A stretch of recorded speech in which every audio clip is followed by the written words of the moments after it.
দেখলেন সব ঠাকুরের ভোগের আজকে পুজো হয়ে গেছে, সমাপ্ত হয়ে গেছে। নৈবেদ্য ঢালা হচ্ছে এবার।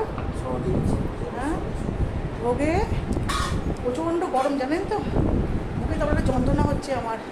সারাদিন তো না খেয়ে আছি এমনি পর্যন্ত, যতক্ষণ না জল ঢেলেছি। তারপরে ভোগ, হ্যাঁ ভোগে কী হয়েছে তাহলে দেখাই আগে আপনাদেরকে।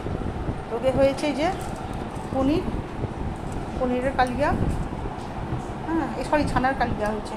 আর 5 রকম ভাজা ছিল এখানে, 7 রকম ভাজা ছিল এখানেতে।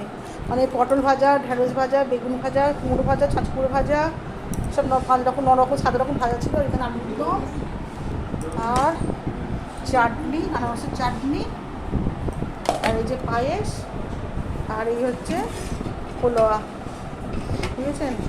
এই হচ্ছে আমার আজকে ঠাকুরকে দিয়ে যে সেবা করতে পেরেছি।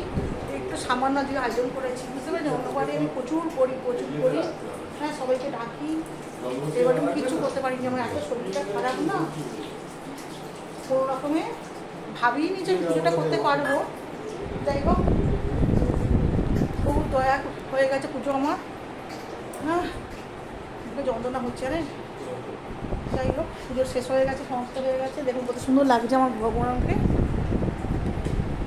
সুন্দর লাগছে। লাইট নিয়ে বিশ্রাম নেবেন ভগবান, জগন্নাথের বিশ্রাম নেবেন। সুন্দর লাগছে না আমার প্রভু?